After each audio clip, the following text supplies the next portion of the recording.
तो दोस्तों आज की इस वीडियो में हम बात करने जा रहे हैं फ्रैंकस्टीन नाम की इस मूवी के बारे में, जो कि इसी सप्ताह सिनेमाघरों में रिलीज़ हो रही है और इसे इसके बाद ओटीटी पर भी रिलीज़ किया जाना है। जी हाँ दोस्तों, आज हम इस मूवी की पूरी इन्फॉर्मेशन आपको बताएंगे, इसके pre production, releasing, casting factor, detail update के बारे में। तो आप हमारे इस वीडियो को जरूर से लाइक कर दें। आगे मैं इसकी और इन्फॉर्मेशन आपको बताता हूँ। फ्रैंकनस्टाइन 2025 में बनी एक अमेरिकी गॉथिक साइंस फिक्शन फिल्म 2 है, जिसे गिलर्मो डेल टोरो ने लिखा और निर्देशित किया है। यह मैरी शेली के 1818 में इसी नाम के उपन्यास पर आधारित है। इस फिल्म में Oscar Isaac, Jacob Elordi, Mia Goth, Felix Kammerer, Lars Mikkelsen, David Bradley, Lauren Collins, Charles Dance और क्रिस्टोफ वाल्च ने अभिनय किया है। फ्रैंकस्टीन का विश्व प्रीमियर 30 अगस्त 2025 को 82वें वेनिस अंतर्राष्ट्रीय फिल्म महोत्सव की मुख्य प्रतियोगिता में हुआ था। इसके बाद 17 अक्टूबर 2025 को सीमित नाट्य विमोचन और 7 नवंबर 2025 को नेटफ्लिक्स द्वारा वैश्विक विमोचन किया जाएगा। थे कि राइटसन प्राणी का अपना संस्करण डिजाइन करें। 2009 में डेल टोरो ने कहा कि फ्रैंकस्टीन पर उत्पादन कम से कम 4 साल तक शुरू होने की संभावना नहीं है। 14 इसके बावजूद उन्होंने पहले ही फ्रैंकस्टीन के राक्षस की भूमिका में लगातार सहयोगी डग जोन्स को कास्ट कर लिया था और अभिनेता के साथ मेकअप परीक्षण शुरू कर दिया था। 16 जोन्स ने बाद में टिप्पणी की कि यूनिवर्सल की डार्क यूनिवर्स फ्रेंचाइजी की भविष्य की योजनाओं के कारण इस परियोजना को रोक दिया गया था। 17 कॉमिक-कॉन 2010 में डेल टोरो ने कोलाइडर को बताया कि कहानी दुनिया में उनका पसंदीदा उपन्यास थी। 18 2013 में डेल टोरो ने राक्षस की भूमिका के लिए बेनेडिक्ट कम्बरबैच को कास्ट करने में सार्वजनिक रुचि व्यक्त की। 19 2014 में डेल टोरो ने कहा कि वह फ्रैंकनस्टाइन और ब्राइड ऑफ फ्रैंकनस्टाइन दोनों के संस्करण करना चाहेंगे, और यूनिवर्सल चेयरपर्सन डोना लैंगली ने इसे शुरू करने के बारे में उनसे कई बार संपर्क किया था, लेकिन वह ऐसा करने के लिए अनिच्छुक थे क्योंकि यह उनका ड्रीम प्रोजेक्ट है। 20 2016 में डेल टोरो ने फिल्म बनाने के अपने प्रयासों के बारे में कहा, मेरे लिए फ्रैंकेनस्टाइन हर चीज का शिखर है और मेरा एक हिस्सा इसका एक संस्करण बनाना चाहता है। एक हिस्सा पिछले 25 सालों से इसे बनाने से कतरा रहा है। मेरा सपना है कि मैं अब तक का सबसे बेहतरीन फ्रैंकेनस्टाइन बना सकूं, लेकिन अगर आप इसे बना लेते हैं तो बस बना ही लेते हैं। चाहे यह महान हो या न हो, यह हो चुका है। आप अब इसके बारे में सपने नहीं देख सकते। यही एक फिल्म निर्माता की त्रासदी है।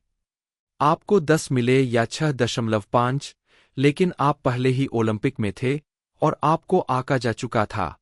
21 2020 में फिल्म एंटलर्स को बढ़ावा देने वाले एक साक्षात्कार में डेल टोरो ने कहा कि अगर उनके पास धन होता तो वह फ्रैंकस्टीन का एक रूपांतरण बनाते, जो पुस्तक की जटिलता और बदलते दृष्टिकोण के कारण 2 से 3 फिल्मों तक फैला होता। 22 2023 में इस परियोजना को नेटफ्लिक्स द्वारा पुनर्जीवित किया गया था, जिसके साथ डेल टोरो ने परियोजनाओं का निर्माण करने के लिए एक बहुवर्षीय समझौते पर हस्ताक्षर किए थे। सर्वश्रेष्ठ एनिमेटेड फीचर के लिए 95वें अकादमी पुरस्कार में गिलर्मो डेल टोरो की पिनोच्चियो की जीत के बाद वैराइटी ने खुलासा किया कि वह संभावित भूमिकाओं के लिए शुरुआती बातचीत में एंड्रयू गारफील्ड, ऑस्कर इसाक और मिया गोथ के साथ फीचर लिखने और निर्देशित करने के लिए तैयार थे। 23 सितंबर में डेल टोरो ने खुलासा किया कि फिल्मांकन फरवरी 2024 में शुरू होने वाला था और क्रिस्टोफ वाल्च को कलाकारों में जोड़ा गया था। 24 जनवरी में जैकब एलोडी ने राक्षस की भूमिका के लिए गारफील्ड की जगह ली, जो कि सैगाफ्त्र हमलों के परिणामस्वरूप हुए शेड्यूलिंग संघर्षों के कारण था। 26 डेल टोरो ने गारफील्ड के राक्षस के लुक को डिजाइन करने में 9 महीने बिताए थे। 27 Felix Kammerer, Lars Mikkelsen, David Bradley, Christian Convery और चार्ल्स डांस अज्ञात भूमिकाओं में कलाकारों में शामिल हुए। डांस ने इससे पहले 2015 की फिल्म विक्टर फ्रैंकनस्टाइन में फ्रैंकनस्टाइन के पिता की भूमिका निभाई थी। 28 अप्रैल 2024 में डेल टोरो ने घोषणा की कि राल्फ इनेसन को फिल्म में एक महत्वपूर्ण कैमियो भूमिका में लिया गया है।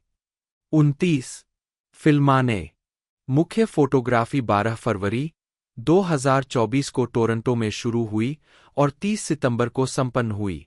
28-30 अतिरिक्त फिल्मांकन सितंबर 2024 में एडिनबर्ग के रॉयल माइल और स्टैमफोर्ड, लिंकनशायर के बर्गली हाउस में हुआ।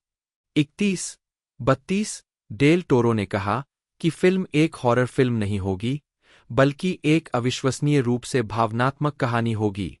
33 फ्रैंकनस्टाइन में मुख्य किरदार निभाने वाले ऑस्कर इसाक कहते हैं कि यह फिल्म एक बहुत ही यूरोपीय कहानी है, लेकिन इसे लैटिन अमेरिकी, मैक्सिकन, कैथोलिक नजरिए से बताया गया है, इसलिए इसमें हर समय बहुत ज्यादा जुनून था।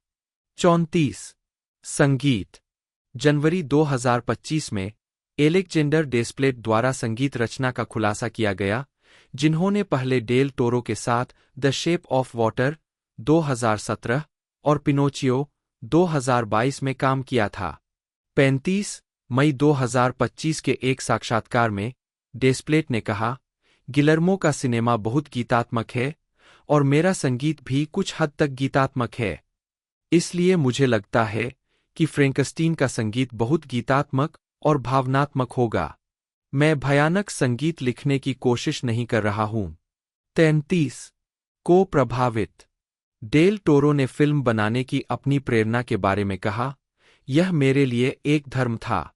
बचपन से ही मेरी परवरिश कैथोलिक परिवार में हुई थी। मैंने संतों को कभी ठीक से नहीं समझा, और फिर जब मैंने बोरिस कार्लोफ को पर्दे पर देखा तो मुझे समझ आया कि एक संत या मसीहा कैसा दिखता है। इसलिए मैं बचपन से ही इस प्राणी का अनुसरण करता रहा हूं और मैं हमेशा सही परिस्थितियों में फिल्म के बनने का इंतजार करता था, रचनात्मक रूप से, ताकि मैं उस दायरे को हासिल कर सकूं जिसकी मुझे इसे अलग बनाने के लिए जरूरत थी, इसे उस पैमाने पर बना सकूं जिससे आप पूरी दुनिया का पुनर्निर्माण कर सकें। 36 डेल टोरो ने जेम्स व्हेल की 1931 में इसी शीर्षक वाली फिल्म को एक रचनात्मक प्रभाव के रूप में स्वीकार किया और उनका संस्करण इसके सीक्वल 1935 की ब्राइड ऑफ फ्रैंकनस्टाइन से भी प्रेरित है। 37 लॉस एंजिल्स में एक नेटफ्लिक्स कार्यक्रम के दौरान फिल्म का पहला फुटेज पोलिश संगीतकार वोज्सिएक किलर द्वारा फ्रांसिस फोर्ड कोपोला की ब्रैम स्टोकर्स ड्रैकुला 1992 के लिए बनाए गए संगीत पर आधारित था। 38 मुक्त करना अपने उत्तरी अमेरिकी प्रीमियर के लिए फ्रैंकस्टीन ने टोरंटो अंतर्राष्ट्रीय फिल्म महोत्सव के विशेष प्रस्तुतियों कार्यक्रम में जगह बनाई। 39 जहां इसे 8 सितंबर 2025 को प्रदर्शित किया गया। 40 इसे 18 सितंबर 2025 को 30वें बुसान अंतर्राष्ट्रीय फिल्म महोत्सव में गाला प्रस्तुति में भी प्रस्तुत किया गया। 41-42 यह फिल्म 13 अक्टूबर 2025 को 69वें BFI लंदन फिल्म महोत्सव के हेडलाइन गाला में से एक थी। 43 इसे 7 नवंबर 2025 को नेटफ्लिक्स पर रिलीज करने से पहले 17 अक्टूबर 2025 को चुनिंदा सिनेमाघरों में रिलीज किया जाना है। 44-45 स्वागतालोचनात्मक प्रतिक्रिया समीक्षा एग्रीगेटर वेबसाइट रॉटन टोमाटोज पर 88 आलोचकों की 81% समीक्षाएं सकारात्मक है। वेबसाइट की आम सहमति इस प्रकार है, सिनेमा के सबसे प्रतिष्ठित राक्षसों में से एक में मानवता को खोजते हुए गिलर्मो डेल टोरो की फ्रैंकनस्टाइन एक भव्य महाकाव्य है, जिसे जैकब एलोडी के असाधारण अभिनय से सबसे ज्यादा उत्साहवर्धक वोल्ट मिलते हैं। 46 मेटाक्रिटिक, जो भारित औसत का उपयोग करता है, ने 27 आलोचकों के आधार पर फिल्म को 100 में से 74 अंक दिए, जो आम तौर पर अनुकूल समीक्षाओं को दर्शाता है। 47 इस फिल्म को गॉथिक रोमांटिकतावाद के रूप में वर्णित किया गया है, जो डेल टोरो की अपनी क्रिम्सन पीक 2015 या नील जॉर्डन की इंटरव्यू विद द वैम्पायर 1994 और फ्रांसिस फोर्ड कोपोला की ब्रैम स्टोकर की ड्रैकुला 1992 जैसी फिल्मों की तरह है। विश्वविद्यालय के सेंट्रो डी इन्वेस्टिगेसियोन वाई एस्टूडियोस सिनेमेटोग्राफिकोस फिल्म अध्ययन केंद्र में भाग लिया। 13 जब डेल टोरो लगभग 8 साल का था, उसने अपने पिता के सुपर 8 कैमरे के साथ प्रयोग करना शुरू किया, प्लेनेट ऑफ द एप्स के खिलौनों और अन्य वस्तुओं के साथ लघु फिल्में बनाना। एक लघु फिल्म विश्व प्रभुत्व की महत्वाकांक्षाओं के साथ एक सीरियल किलर आलू पर केंद्रित थी। इसने बाहर कदम रखने से पहले डेल टोरो की मां और भाइयों की हत्या कर दी और एक कार से कुचल दिया गया।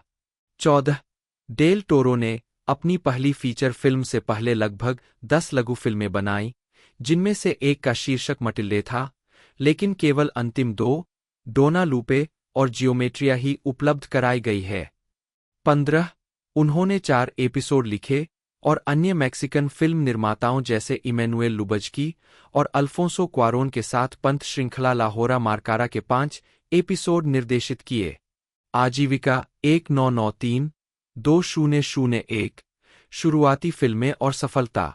उनकी पहली फिल्म ओमनिवोर नामक एक stop motion science fiction feature होने वाली थी, जो एक छिपकली आदमी के बारे में थी जो एक जंगली भूमि में पैदा हुआ था जहां सब कुछ एक दूसरे को खाने की कोशिश करता है। 17 उन्होंने और उनकी टीम ने फिल्मांकन से पहले 3 साल की अवधि में सेट और लगभग 100 कठपुतलियां बनाईं। एक रात उपद्रवियों ने स्टूडियो में सेंधमारी की और कठपुतलियों और सेटों को नष्ट कर दिया, जिससे उनकी परियोजना रुक गई क्योंकि डेल टोरो ने एक लाइव एक्शन फिल्म क्रोनोस पर स्विच करने का फैसला किया। 18-19 डेल टोरो ने special effects artist Dick Smith के साथ स्पेशल इफेक्ट्स और मेकअप का अध्ययन किया। 20 उन्होंने स्पेशल इफेक्ट्स मेकअप डिजाइनर के रूप में 10 साल बिताए और अपनी खुद की कंपनी नेक्रोपिया बनाई। उन्होंने ग्वाडलहारा अंतर्राष्ट्रीय फिल्म महोत्सव की सहस्थापना भी की। बाद में अपने निर्देशन करियर में वह फिल्म निर्माता अल्फोंसो क्वारोन, पटकथा लेखक लॉरा एस्क्विवेल, निर्माता बर्टा नवारो और सेल्स एजेंट रोजा बॉश के साथ मिलकर प्रोडक्शन कंपनी टकीला गैंग के सहसंस्थापक थे। 21 1997 में 33 साल की उम्र में गिलर्मो को मिरामक्स फिल्म्स, तब डिज्नी के स्वामित्व वाली से एक और फिल्म मिमिक की शूटिंग के लिए $30 मिलियन का बजट मिला। प्रोडक्शन के दौरान मिरामक्स द्वारा उनके साथ किए गए व्यवहार से वे अंततः नाखुश थे, जिसके कारण 70वें अकादमी पुरस्कारों के दौरान उनके दोस्त जेम्स कैमरून और मिरामक्स के सहसंस्थापक और मालिक हार्वे वाइंस्टीन के बीच लगभग हाथापाई हो गई थी। 22 2002 से 2016 फ्रेंचाइजी फिल्में और द स्ट्रेन 2002 में डेल टोरो का साक्षात्कार। डेल टोरो ने कॉमिक बुक रूपांतरणों ब्लेड 2, हेलबॉय और इसके sequel Hellboy 2, the Golden Army से लेकर ऐतिहासिक फंतासी और हॉरर फिल्मों तक कई तरह की फिल्मों का निर्देशन किया है, जिनमें से 2 स्पेन में फ्रांसिस्को फ्रैंको के सत्तावादी शासन के तहत चल रहे स्पेनिश गृहयुद्ध के संदर्भ में आधारित है। ये 2 फिल्में द डेविल्स बैकबोन और पैन्स लेबिरिंथ उनकी समीक्षकों द्वारा प्रशंसित सबसे बेहतरीन कृतियों में से है। इनकी पृष्ठभूमि, नायक और विषय 1973 की Spanish film the spirit of the beehive से मिलते जुलते हैं, जिसे 1970 के दशक की सबसे बेहतरीन स्पेनिश फिल्म माना जाता है। 23 मैं इसके बारे में कोई टिप्पणी नहीं कर सकता, लेकिन जब तक मैं यह काम पूरा करूंगा, मैं एक फिल्म कर चुका होऊंगा और यह वही सारी फिल्में होंगी जो मैं करना चाहता हूं। लोग कहते हैं, मुझे आपकी स्पेनिश फिल्में आपकी अंग्रेजी फिल्मों से ज्यादा पसंद है क्योंकि वे उतनी निजी नहीं होती, और मैं कहता हूं, अरे, तुम गलत हो। हेलबॉय मेरे लिए पैन्स लेबिरिंथ जितनी ही निजी है। दोनों की टोन अलग अलग है, और हाँ, जाहिर है कि आपको एक दूसरी से ज्यादा पसंद आ सकती है। दूसरी फिल्म साधारण लग सकती है या जो भी आपको पसंद न हो, लेकिन असल में ये एक ही फिल्म का हिस्सा है।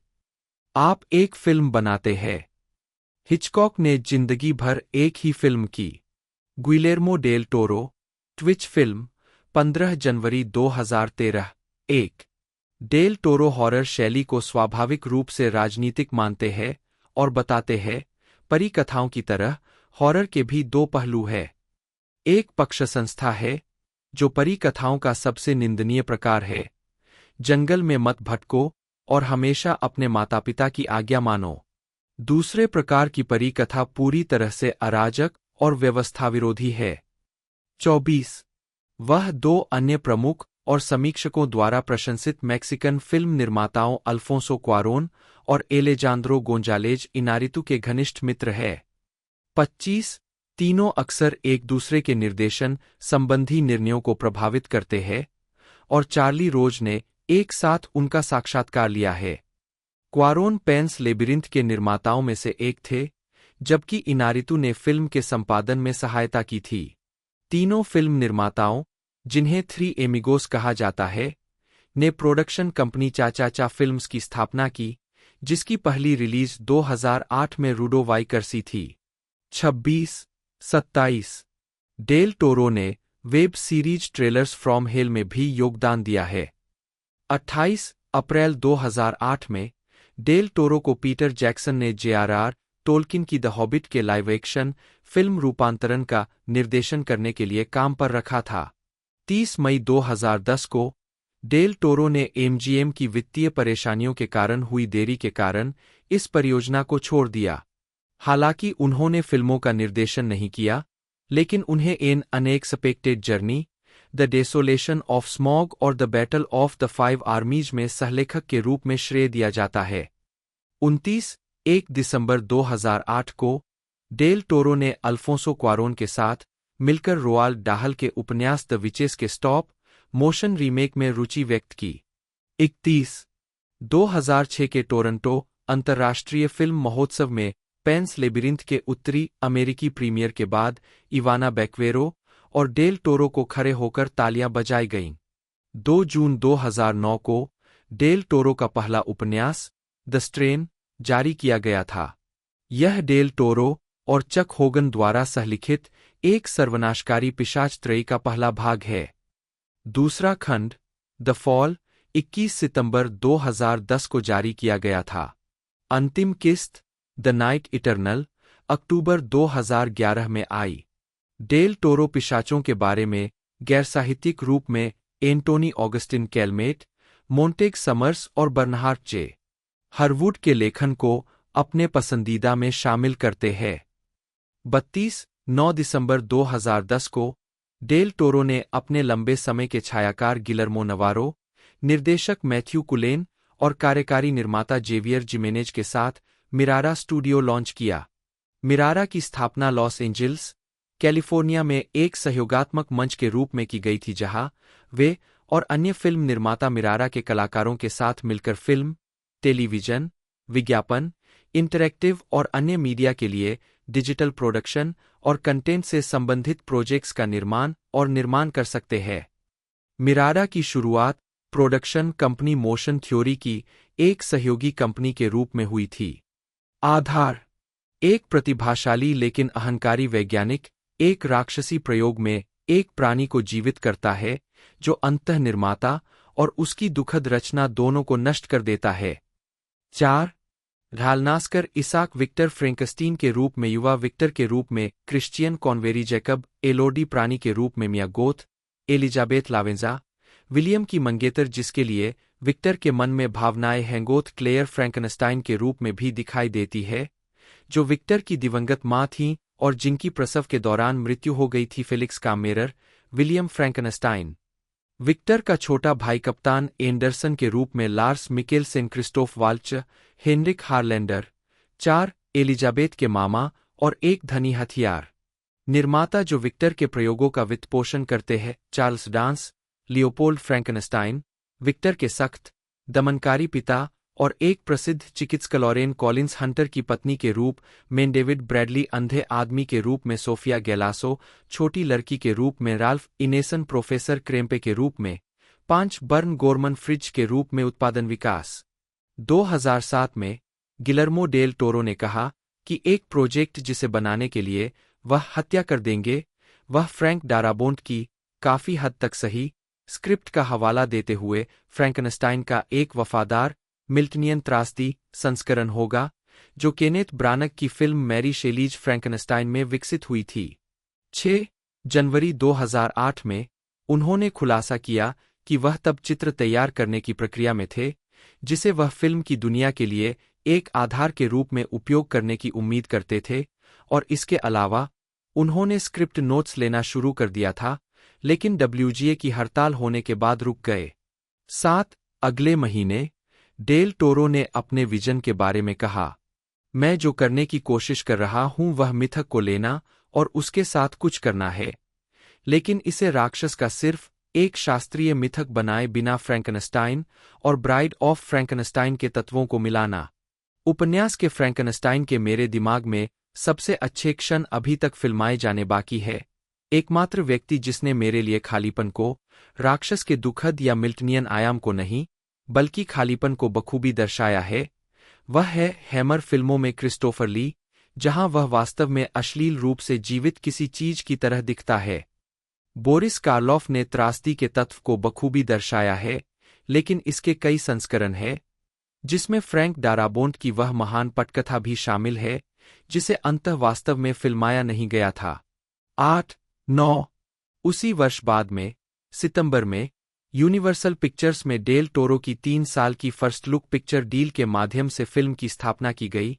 साथ ही डॉजेकेल और मिस्टर हाइड, स्लॉटर हाउस 5 और ड्रूड सहित कई फिल्मों का निर्देशन करने की घोषणा की गई। 10 डेल टोरो ने प्रेरणा के रूप में बर्नी राइटसन के फ्रैंकस्टीन चित्रों का हवाला दिया और कहा कि फिल्म मैरी शेली के उपन्यास का सीधा रूपांतरण नहीं होगी, बल्कि एक साहसिक कहानी होगी जिसमें प्राणी शामिल है। 11-12 डेल टोरो चाहते Guillermo del Toro Gomez, Spanish, आईएमओ एल टीओ, जन्म 9 अक्टूबर 1964, एक मैक्सिकन फिल्म निर्माता, लेखक और कलाकार है।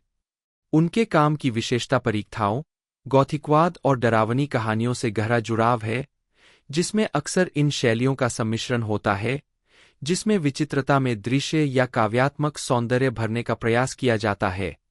1 राक्षसों के प्रति उनका आजीवन आकर्षण रहा है, जिन्हें वे महान शक्ति का प्रतीक मानते हैं। 2 उन्हें फिल्म उद्योग में डार्क फंतासी के अग्रदूत और कीटभक्षी और धार्मिक कल्पना के उपयोग, कैथोलिक धर्म के उनके विषयों, अपूर्णता का जश्न मनाने, अंडरवर्ल्ड रूपांकनों, व्यावहारिक विशेष प्रभावों और प्रमुख एम्बर प्रकाश व्यवस्था के लिए जाना जाता है। 3-4-5 अपने पूरे करियर के दौरान डेल टोरो ने स्पेनिश भाषा की फिल्मों जैसे क्रोनोस 1993, द डेविल्स बैकबोन 2001 और पैन की लेबिरिंथ 2006 और अंग्रेजी भाषा की फिल्मों के बीच बदलाव किया है, जिसमें मिमिक 1997, ब्लेड 2 2002, हेलबॉय 2004 और इसका sequel Hellboy 2, the Golden Army 2008, Pacific Rim 2013, Crimson Peak 2015, the Shape of Water 2017, Nightmare Alley 2021 और पिनोचियो 2022 शामिल है। एक निर्माता और लेखक के रूप में उन्होंने the Orphanage 2007, don't be afraid of the dark 2010, the Hobbit film series 2012 से 2014, Mama 2013, the Book of Life 2014, Pacific Rim, Uprising 2018, Scary Stories to Tell in the Dark 2019 और द विचेज 2020 जैसी फिल्मों पर काम किया। 2022 में उन्होंने Netflix anthology horror series Guillermo del Toro की कैबिनेट ऑफ क्यूरियोसिटीज बनाई, जिसमें क्लासिकल हॉरर कहानियों का संग्रह है। चक होगन के साथ उन्होंने द स्ट्रेन उपन्यासों की त्रयी 2009 से 2011 का सहलेखन किया, जिसे बाद में एक कॉमिक बुक श्रृंखला 2011 से 15 और एक लाइव एक्शन टेलीविजन श्रृंखला 2014 से 17 में रूपांतरित किया गया। ड्रीमवर्क्स एनिमेशन और नेटफ्लिक्स के साथ उन्होंने animated franchise Tales of Arcadia बनाई, जिसमें ट्रोल हंटर्स 2016 से 18, 3 बिलो 2018 से 19 और विजार्ड्स 2020 जैसी श्रृंखलाएं और sequel film Trollhunters Rise of the Titans 2021 शामिल है। डेल टोरो मैक्सिकन फिल्म निर्माताओं अल्फोंसो क्वारोन और एलेजांद्रो जी इनारितु के करीबी दोस्त है और उन्हें सामूहिक रूप से मैक्सिकन सिनेमा के 3 दोस्त के रूप में जाना जाता है। 6. उन्हें 3 अकादमी पुरस्कार, 3 बाफ्टा पुरस्कार, 2 गोल्डन ग्लोब पुरस्कार, 1 डेटाइम एमी पुरस्कार और 1 गोल्डन लायन सहित कई पुरस्कार मिले हैं। उन्हें 2018 में टाइम पत्रिका की दुनिया के 100 सबसे प्रभावशाली लोगों की सूची में शामिल किया गया था। 7. और उन्हें 2019 में हॉलीवुड वॉक ऑफ फेम पर मोशन पिक्चर स्टार का दर्जा मिला। 8. प्रारंभिक जीवन डेल टोरो अपनी पहली फीचर फिल्म क्रोनोस का प्रचार करते हुए, जो 1993 में रिलीज हुई थी। गुइलेर्मो डेल टोरो गोमेज 9 का जन्म 9 अक्टूबर 1964 को ग्वाडलजारा, जलिस्को शहर में ग्वाडालूप गोमेज कैम्बरोस और ऑटोमोटिव उद्यमी फेडेरिको डेल टोरो टोरेस के पुत्र के रूप में हुआ था। 10. डेल टोरो स्पेनिश, आयरिश और जर्मन मूल के हैं। 11. एक सख्त कैथोलिक परिवार में पलेबरे। 12. उन्होंने ग्वाडलाजारा परिवार और निवास। डेल टोरो की मुलाकात गायक ग्वाडालूप पिनेडा की चचेरी बहन लोरेंजा न्यूटन से हुई और उन्होंने उनके साथ डेटिंग शुरू कर दी जब वे दोनों ग्वाडलहारा के इंस्टीट्यूटो डी सिएंसियास में पढ़ रहे थे। 1986 में उनकी शादी हुई और सितंबर 2017 में तलाक लेने से पहले उनकी 2 बेटियां हुई। 78.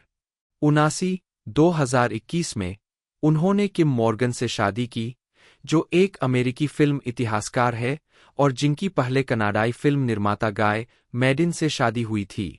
80. डेल टोरो टोरंटो और लॉस एंजिल्स में घर रखते हैं और हर 6 हफ्ते में अपने परिवार से मिलने अपने गृहनगर ग्वाडलहारा लौटते हैं। 81. उनके पास 2 घर भी है जो खास तौर पर उनकी किताबों, पोस्टर कलाकृतियों और उनके काम से जुड़ी दूसरी चीजों के संग्रह के लिए समर्पित है। उन्होंने बताया, बचपन में मेरा सपना था कि मेरा एक ऐसा घर हो जिसमें गुप्त रास्ते हों और एक ऐसा कमरा हो जहां 24 घंटे बारिश होती रहे। 40 से ज्यादा उम्र का मतलब उन इच्छाओं को पूरा करना है जो आप 7 साल की उम्र से पाल रहे हैं। 24. दृश्य 2007 के एक साक्षात्कार में डेल टोरो ने अपनी राजनीतिक स्थिति को थोड़ा ज्यादा उदार बताया। उन्होंने बताया कि उनकी ज्यादातर फिल्मों के खलनायक, जैसे क्रोनोस का उद्योगपति, हेलबॉय का नाजी, पिनोच्चियो का इतालवी फांसीवाद और पेंस लेबिरिंथ का फ्रैंकोवादी, अधिनायकवाद के एक समान गुण से एकजुट है।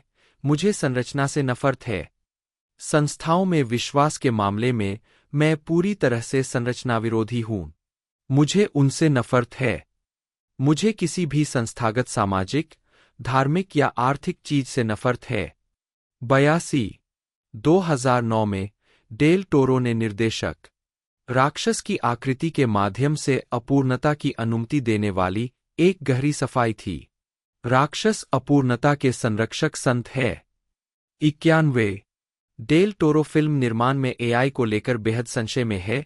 उन्होंने सितंबर 2024 में ब्रिटिश फिल्म इंस्टीट्यूट को बताया, मैंने एआई का एक डेमो देखा जिसका इस्तेमाल एनिमेशन के लिए किया जा रहा है और मैंने सोचा, ओह, लोग यही सोचते हैं कि एनिमेशन क्या है, संकेत देना और कंप्यूटर इसे कर देता है। एआई ने प्रदर्शित किया है कि यह अर्धसम्मोहक स्क्रीन सेवर बना सकता है। यह अनिवार्य रूप से ऐसा ही है। और मुझे लगता है कि कला का मूल्य यह नहीं है कि इसकी लागत कितनी है और इसके लिए कितने कम प्रयास की आवश्यकता है, बल्कि यह है कि आप इसकी उपस्थिति में कितना जोखिम उठाएंगे। क्या स्क्रीन सेवर दर्शकों को रुलाएंगे क्योंकि उन्होंने एक बेटे, एक मां को खो दिया, क्योंकि उन्होंने अपनी जवानी बर्बाद कर दी? नहीं, एआई उन लोगों के हाथों में है जो इसके बारे में एक उपकरण के रूप में नहीं बल्कि एक समाधान के रूप में सोचते हैं। यह वैकल्पिक होना चाहिए। 92.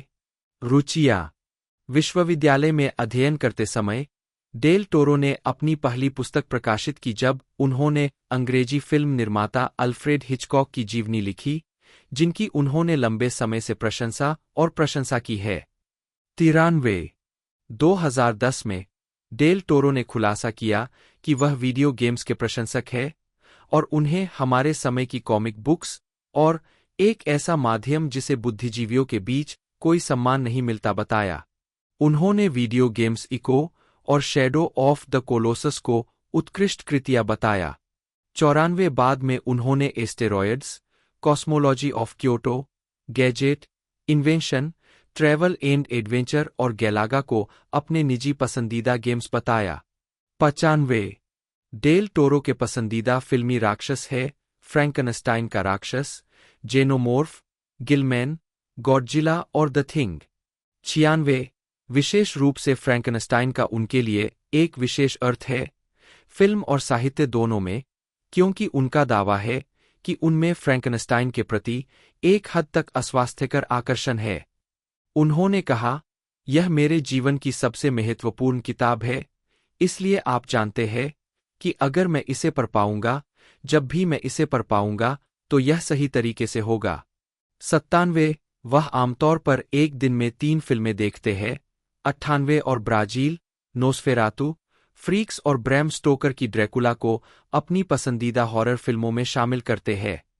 99 100 डेल टोरो जापानी मंगा और एनीमे के भी प्रशंसक है। उन्होंने एनीमे डोरेमोन को अब तक की सबसे महान बच्चों की श्रृंखला कहा है। 101 उन्होंने हयाओ मियाजाकी को अपने प्रभावों में से एक और किसी भी माध्यम में अपने पसंदीदा कहानीकारों में से एक के रूप में उद्धृत किया है। उन्होंने अपने टॉय एनिमेशन और स्टूडियो घिबली प्रोजेक्ट्स जैसे the wonderful world of Puss and Boots, Heidi, girl of the Alps, my neighbour Totoro और the boy and the heron के माध्यम से बचपन से वयस्कता तक उनकी शैली और प्रभाव की पहचान की है। उनकी प्रशंसा करते हुए कि कैसे वह केवल फिल्मों में मौजूद एक असंभव सुंदरता को पहचानने की भावना को जागृत करते हैं और यथार्थवादी रूप से क्रूर विषयों को दर्शाते हैं, जो मानवता के सबसे अच्छे और सबसे बुरे को प्रभावित करते हैं। डेल टोरो को विक्टोरियन इंग्लैंड की संस्कृति में गहरी दिलचस्पी है। उन्होंने कहा, मेरे घर की लाइब्रेरी में एक कमरा है जिसका नाम द डिकेंस रूम है। इसमें चार्ल्स डिकेंस, विल्की कॉलिंस और कई अन्य विक्टोरियन उपन्यासकारों की हर कृति मौजूद है, साथ ही विक्टोरियन लंदन और उसके रीति रिवाजों, शिष्टाचार और वास्तुकला पर सैकड़ों रचनाएं भी है। मैं जैक द रिपर का भी प्रशंसक हूं। मेरे संग्रहालय घर में रिप्रोलॉजी का एक बड़ा संग्रह है। 103 2019 में डेल टोरो ने दक्षिण अफ्रीका और यूनाइटेड किंगडम में 7वें अंतर्राष्ट्रीय गणितीय ओलंपियाड (IMO) में भाग लेने के लिए मैक्सिकन टीमों की उड़ानों का भुगतान किया, जब IMO के मैक्सिकन चैप्टर ने घोषणा की कि सरकार ने युवाओं के लिए वित्तपोषण निलंबित कर दिया है। 104 105 डेल टोरो को मेक्सिको के राष्ट्रीय स्वायत्त विश्वविद्यालय UNAM से डॉक्टरेट की मानद उपाधि प्राप्त है। नवंबर 2022 में UNAM ने उन्हें संस्कृति में योगदान और युवाओं के प्रति उनके समर्थन के लिए मानद डॉक्टरेट की उपाधि से सम्मानित किया। 106 पिता का 1997 में अपहरण। डेल टोरो के पिता फेडेरिको डेल टोरो टोरेस का 1997 के आसपास ग्वाडलहारा में अपहरण कर लिया गया था। डेल टोरो के परिवार को फिरौती के रूप में मूल रूप से मांगी गई राशि का दोगुना $1 मिलियन देना पड़ा। अपहरण के बारे में जानने के तुरंत बाद, साथ ही फिल्म निर्माता जेम्स कैमरून, जो क्रोनोस के निर्माण के बाद से डेल टोरो के दोस्त है, ने डेल टोरो को फिरौती के लिए भुगतान करने में मदद की पेशकश की, जिसे डेल टोरो ने स्वीकार कर लिया। 107 फेडेरिको के अपहरण के 72 दिन बाद फिरौती का भुगतान किया गया और उसे रिहा कर दिया गया। अपराधियों को कभी नहीं पकड़ा गया, नहीं पैसा कभी बरामद किया गया। 108 इस घटना ने डेल टोरो, उनके माता-पिता और उनके भाई-बहनों को विदेश जाने के लिए प्रेरित किया। रोमन पोलांस्की के समर्थन में एक याचिका पर हस्ताक्षर किए थे, जब पोलांस्की को 1977 में एक 13 वर्षीय लड़की को नशीला पदार्थ देने और उसके साथ बलात्कार करने के आरोपों के संबंध में एक फिल्म समारोह में जाते समय हिरासत में लिया गया था। याचिका में तर्क दिया गया था कि गिरफ्तारी फिल्म समारोहों की उस परंपरा को कमजोर करेगी जहां कृतियों को स्वतंत्र और सुरक्षित तरीके से प्रदर्शित किया जाता है, और तटस्थ देशों की यात्रा करने वाले फिल्म निर्माताओं को गिरफ्तार करने से ऐसी कार्रवाइयों का द्वार खुल सकता है जिनके प्रभावों के बारे में कोई नहीं जान सकता। 83-84 कैथोलिक परिवार में पलेब्रे डेल टोरो ने 2009 में चार्ली रोज को दिए एक साक्षात्कार में बताया कि उनका पालनपोषण अत्यधिक रुग्ण था और कहा, मैं कैथोलिक होने के नाते दया से चूक गया। लेकिन जैसा कि बुनुएल कहा करते थे, मैं नास्तिक हूं, भगवान का शुक्र है। वह जोर देकर कहते हैं कि वह आध्यात्मिक रूप से बुनुएल के साथ नहीं है, और वह एक बार कैथोलिक थे तो एक तरह से हमेशा कैथोलिक ही रहेंगे। उन्होंने निष्कर्ष निकाला, मैं मनुष्य में विश्वास करता हूं, मैं मानव जाति में विश्वास करता हूं, इस दुनिया में घटित सबसे बुरे और सबसे अच्छे रूप में। 85 उन्होंने इस दावे का भी जवाब दिया है कि वह अपनी कला को अपना धर्म मानते हैं। यह है, मेरे लिए कला और कहानी सुनाना मेरे दैनिक जीवन में मौलिक आध्यात्मिक कार्य करते हैं। चाहे मैं अपने बच्चों को सोने से पहले कहानी सुना रहा हूं, या कोई फिल्म बनाने की कोशिश कर रहा हूं, या कोई लघु कहानी या उपन्यास लिख रहा हूं, मैं इसे बहुत गंभीरता से लेता हूं। 24 फिर भी मैक्सिकन अस्पताल में स्वयंसेवा करते समय मानव भ्रूणों के हेर को देखने के बाद वह एक उग्र नास्तिक बन गए। 86 उन्होंने यह भी कहा कि जिस तरह से कैथोलिक चर्च फ्रेंकोइस्ट स्पेन का अनुपालन करता था, उससे वह भयभीत थे, और यहाँ तक कि उनकी एक फिल्म में एक चरित्र ने उद्धृत किया कि वास्तविक पुजारी एकाग्रता शिविरों में रिपब्लिकन गुट के सदस्यों से क्या कहेंगे। 87 अंग्रेजी लेखक C.S. लुईस की धार्मिक मान्यताओं की खोज करने पर डेल टोरो ने कहा कि वह अब लुईस और उनके काम से संबंधित नहीं हो सकते, हालांकि पहले ऐसा हो चुका था। 88 उन्होंने लुईस को उनके लिए बहुत कैथोलिक बताया, इस तथ्य के बावजूद कि लुईस कभी कैथोलिक नहीं थे। 89 डेल टोरो कैथोलिक धर्म का पूरी तरह से तिरस्कार नहीं करते, और उनकी पृष्ठभूमि उनके काम को प्रभावित करती रहती है। द शेप ऑफ वाटर पर चर्चा करते हुए उन्होंने फिल्म पर कैथोलिक प्रभाव का जिक्र किया। एक बहुत ही कैथोलिक धारणा है विनम्र शक्ति या विनम्रता की शक्ति, जो अंत में एक ईश्वरीय आकृति के रूप में प्रकट होती है। इसका प्रयोग परियों की कहानियों में भी किया गया है। परियों की कहानियों में वास्तव में कहानियों की एक पूरी श्रृंखला होती है जिसे द मैजिकल फिश शीर्षक में समेटा जा सकता है, और यह कोई रहस्य नहीं है कि मछली एक ईसाई प्रतीक है। उसी साक्षात्कार में उन्होंने कहा, मुझे नहीं लगता कि मृत्यु के बाद जीवन है, मुझे नहीं लगता, लेकिन मेरा मानना है कि हमें यह स्पष्टता अपने जीवन के अंतिम क्षण में मिलती है। हमने जो उपाधियां हासिल कीं, जो सम्मान हमने हासिल किए, वे सब लुप्त हो जाते हैं। आप अपने साथ, अपने कर्मों और उन चीजों के साथ अकेले रह जाते हैं जो आपने नहीं कीं, और स्पष्टता का वह क्षण आपको या तो शांति देता है या सबसे भयानक भय, क्योंकि आखिरकार आपके पास कोई आवरण नहीं होता, और आपको आखिरकार एहसास होता है कि आप वास्तव में कौन है। 90 अपनी पुस्तक और प्रदर्शनी Guillermo del Toro at home with monsters के लिए एक साक्षात्कार में डेल टोरो ने 2016 में कहा था, मैक्सिकन कैथोलिक हठधर्मिता का एक बड़ा हिस्सा, जिस तरह से इसे पढ़ाया जाता है, यह अनुग्रह की स्थिति में मौजूद रहने के बारे में है, जिसे दुनिया और खुद के बहुत गहरे दृष्टिकोण के साथ सामंजस्य स्थापित करना मेरे लिए असंभव था, यहाँ तक कि एक बच्चे के रूप में भी। मैं क्रोध या ईर्ष्या जैसे आवेगों को समझ नहीं पाया, और जब मैं बड़ा हुआ तो अधिक जटिल वाले, आप जानते हैं। मुझे लगा कि एक डेल टोरो ने पैसिफिक रिम का निर्देशन किया, जो डेल टोरो और ट्रेविस बीचम की पटकथा पर आधारित एक विज्ञान कथा फिल्म थी। फिल्म में विशाल राक्षस प्रशांत महासागर से उठते हैं और प्रमुख शहरों पर हमला करते हैं, जिससे मनुष्य जैगर नामक विशाल मेचा सूट से जवाबी कार्रवाई करते हैं।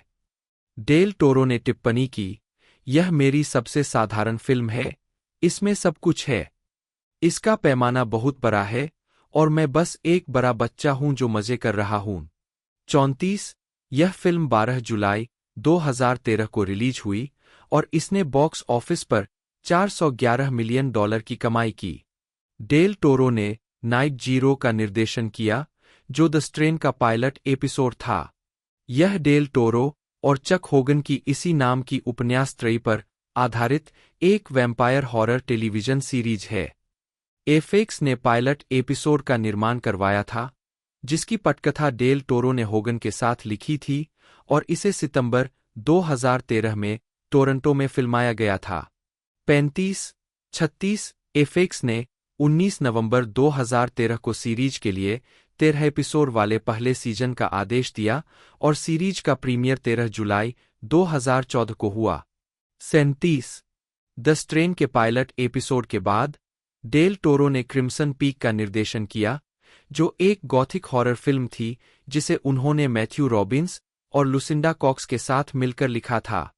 डेल टोरो ने द ओमेन, द एक्सॉर्सिस्ट और द शाइनिंग को प्रभावों के रूप में उद्धृत करते हुए फिल्म को एक बहुत ही सेट उन्मुख, शास्त्रीय लेकिन साथ ही आधुनिक भूत की कहानी का रूप दिया बताया है। डेल टोरो ने यह भी कहा, मुझे लगता है कि लोगों को फाउंड फुटेज या बी-वैल्यू बजट के रूप में किए गए डरावने विषयों की आदत हो रही है। मैं चाहता था कि यह एक थ्रोबैक जैसा लगे। जेसिका चेस्टेन, टॉम हिडलस्टन, मिया वासिकोव्स्का और चार्ली हन्नम ने फिल्म में अभिनय किया। 38। 39। उत्पादन फरवरी 2014 में टोरंटो में शुरू हुआ। 40। उन्हें 2015 के कान फिल्म महोत्सव के मुख्य प्रतियोगिता खंड के लिए जूरी में चुना गया था। 41। 42। 2017 से 2019 पुरस्कार सफलता और प्रशंसा 2015 में सैन डिएगो कॉमिक-कॉन में डेल टोरो ने शीत युद्ध drama film the Shape of water का निर्देशन किया, जिसमें सैली हॉकिंस, ऑक्टेविया स्पेंसर और माइकल शैनन ने अभिनय किया। 43। फिल्मांकन 15 अगस्त 2016 को टोरंटो में शुरू हुआ। 44, 45, 46 और 12 सप्ताह बाद लपेटा गया।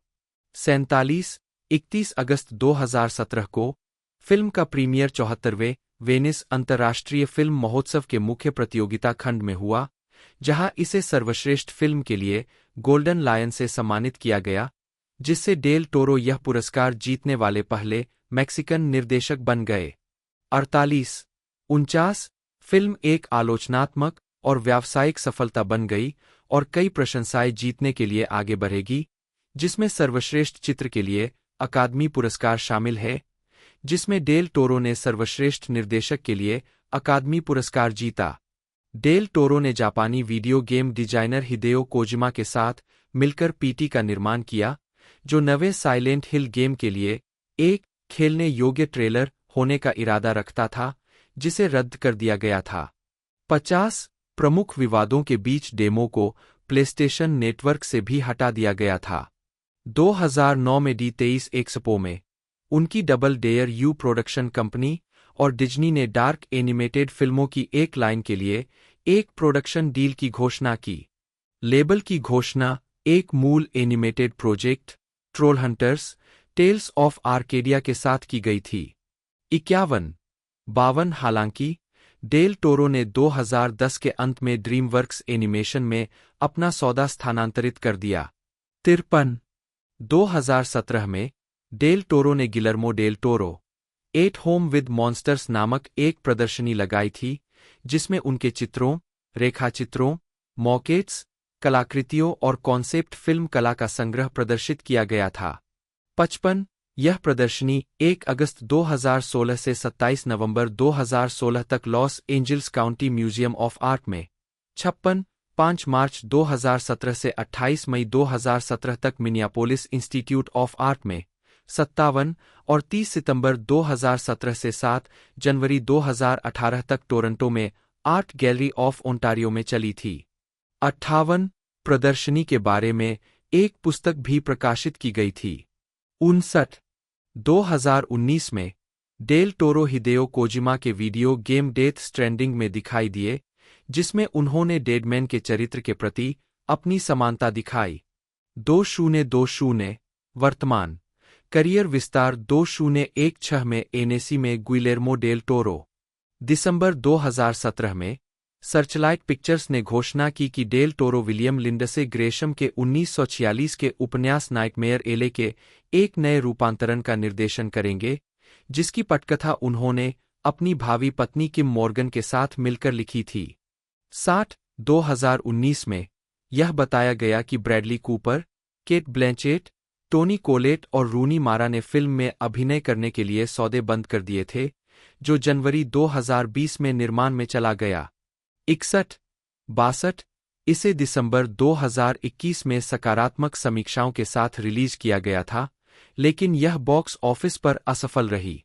फिल्म को सर्वश्रेष्ठ फिल्म सहित 4 अकादमी पुरस्कार नामांकन मिले।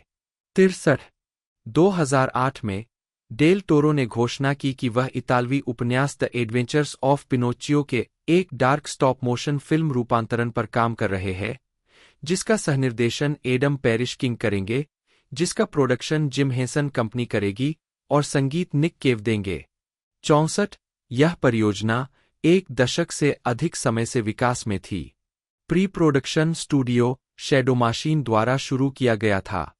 2017 में डेल टोरो ने घोषणा की कि पैट्रिक मैकहेल फिल्म की पटकथा का सहलेखन कर रहे हैं। 65 उसी वर्ष डेल टोरो ने 74वें वेनिस अंतर्राष्ट्रीय फिल्म महोत्सव में खुलासा किया कि बेनिटो मुसोलिनी के उदय के दौरान फिल्म की फिर से कल्पना की जाएगी।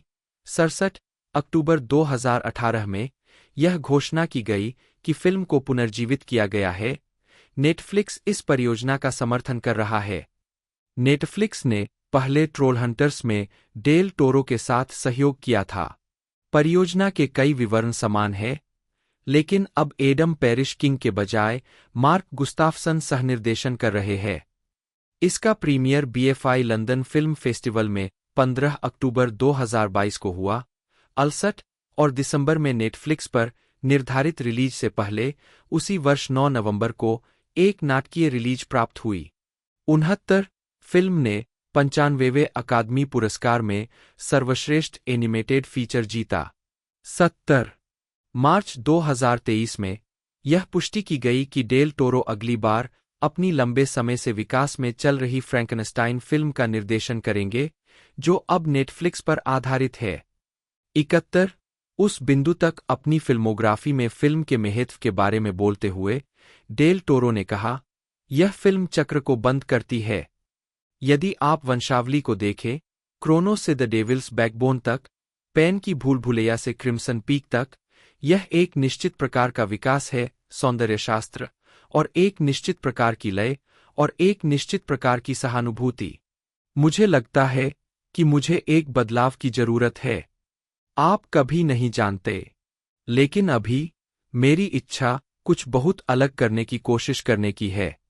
72 आगामी ऑस्कर इसाक हर्नांडेज एस्ट्राडा, जन्म 9 मार्च 1979, एक अमेरिकी अभिनेता है। अपनी बहुमुखी प्रतिभा के लिए पहचाने जाने वाले, उन्हें हॉलीवुड में लातीनी किरदारों के बारे में रूढ़िवादिता को तोड़ने का श्रेय दिया जाता है। उन्हें 2017 में वैनिटी फेयर द्वारा अपनी पीढ़ी के सर्वश्रेष्ठ अभिनेता और 2020 में द न्यूयॉर्क टाइम्स द्वारा 21वीं सदी के 25 महानतम अभिनेताओं में से एक चुना गया था। उनके पुरस्कारों में गोल्डन ग्लोब पुरस्कार और प्राइम टाइम एमी पुरस्कार के लिए नामांकन शामिल है। 2016 में उन्हें टाइम पत्रिका की दुनिया के 100 सबसे प्रभावशाली लोगों की सूची में शामिल किया गया था। ग्वाटेमाला में जन्मे, इसाक अपने परिवार के साथ एक शिशु के रूप में संयुक्त राज्य अमेरिका चले गए। एक किशोर के रूप में वह एक पंक बैंड में शामिल हो गए, नाटकों में अभिनय किया और एक छोटी भूमिका में अपनी फिल्म की शुरुआत की।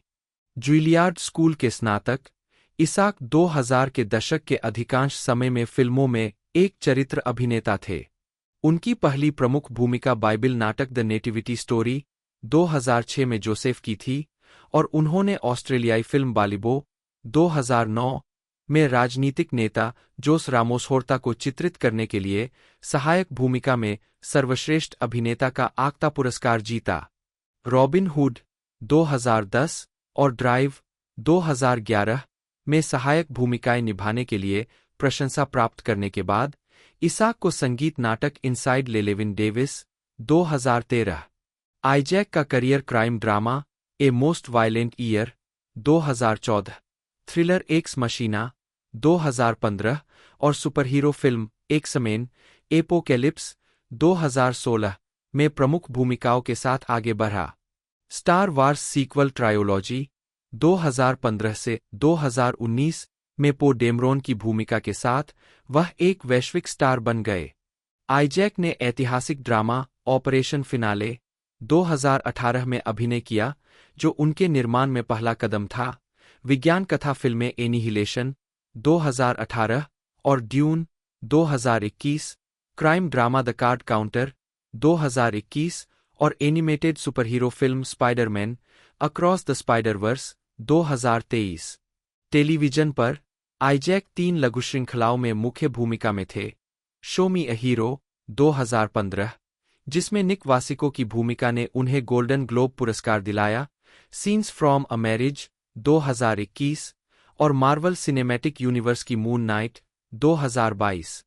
उनके रंगमंचीय कार्यों में रोमियो एंड जूलियट 2007, हेमलेट 2017 और the sign in Sidney Brustein's window 2023 में शीर्षक भूमिकाएं शामिल है। प्रारंभिक जीवन। ऑस्कर इसाक हर्नांडेज एस्ट्रारा का जन्म 9 मार्च 1979 को ग्वाटेमाला सिटी में एक ग्वाटेमाला की मां, मारिया यूजेनिया एस्ट्रारा निकोल और एक क्यूबा के पिता, ऑस्कर गोंजालो हर्नांडेज कैनो, जो एक पल्मोनोलॉजिस्ट थे, के घर हुआ था। 2, 3, उनकी एक बड़ी बहन, जलवायु वैज्ञानिक निकोल और एक छोटा भाई, पत्रकार माइक है। 4, 5, इसाक का परिवार जब वह 5 महीने का था, तब अमेरिका आ गया था और वे अक्सर देश भर में घूमते रहे, बाल्टीमोर, न्यू ऑरलियंस और मियामी में रहे, जहां वे अंततः बस गए। 6, इसाक 2006 में संयुक्त राज्य का नागरिक बन गया। 7, उनके दादा के माध्यम से उनका मूल फ्रांसीसी है और वे खुद को कई चीजों का एक बड़ा मिश्रण बताते हैं। 8, वह अंग्रेजी और स्पेनिश बोलते हैं। 9, इसहाक ने दक्षिणी फ्लोरिडा के वेस्टमिंस्टर क्रिश्चियन स्कूल में निजी प्राथमिक विद्यालय में पढ़ाई की। 10, छोटी उम्र से ही संगीत और फिल्म सामग्री बनाने के लिए आकर्षित, उन्होंने मियामी में बड़े होने के दौरान संघर्ष किया, जो उनके विचार में अपनी रूढ़िवादी प्रकृति के कारण कला के लिए एक समृद्ध स्थान नहीं था। जब वह 4 साल का था, तो उसने और उसकी बहन ने अपने पिछवाड़े में नाटकों का आयोजन किया। 11, 12, लगभग 10 साल की उम्र में इसहाक ने द एवेंजर नामक एक घरेलू फिल्म बनाई, जिसमें उन्होंने दोहरे किरदार निभाए। उन्होंने स्कूल के नाटकों में भी भाग लिया। 13, उन्होंने अपना पहला नाटक 5वीं कक्षा में लिखा था। यह नूह के संदूक की बाइबिल की कहानी पर आधारित था और इसमें एक संदिग्ध प्लेटिपस दिखाया गया था। 14, उन्हें लोगों के सामने प्रदर्शन करने में बहुत खुशी मिलती थी। इसहाक ने न्यूयॉर्क शहर के जुलियार्ड स्कूल में अभिनय का अध्ययन किया। एक धार्मिक परिवार में पले बड़े, आईजैक एक विद्रोही बच्चा था और स्कूल में उत्पात मचाना पसंद करता था। 2015 के एक साक्षात्कार में उसने याद किया, मैंने जिम में आग बुझाने वाला यंत्र जला दिया, एक भित्ति चित्र को खराब कर दिया, बस बेवकूफ़ी भरी बातें। 16, एक समय पर उसके शिक्षक ने कार्डबोर्ड के एक टुकड़े से उसकी डेस्क को बाकी कक्षा से अलग कर दिया। आईजैक को अंततः निष्कासित कर दिया गया। 10, 1992 में तूफान एंड्रयू ने मियामी में उसके परिवार के घर को नष्ट कर दिया। 11, लगभग इसी समय उसके माता पिता का तलाक हो गया और वह अपनी मां के साथ पाम बीच चला गया, जहां उसने एक पब्लिक हाई स्कूल में पढ़ाई की। आईजैक को अपना नया स्कूल पसंद आया और उसने एक ट्रेलर पार्क में मिले लड़कों के साथ एक बैंड बनाया। 6, उसने संगीत सीखा, गिटार बजाया और क्वेंटिन टारनटिनो के काम से प्रेरित होकर घर पर ही फिल्में बनाना जारी रखा। एक्शन फिल्में, ढेर सारा खून और कारों के साथ। 16, 17, आईजैक ने अपने संगीत के वर्षों को एक सीधी सादी जीवन शैली जीते हुए बिताया।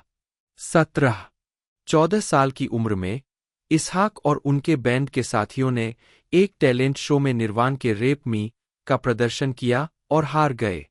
6 उन्होंने सेंटाल्यूसेस कम्युनिटी हाई स्कूल 18 में पढ़ाई की और 1998 में स्नातक की उपाधि प्राप्त की।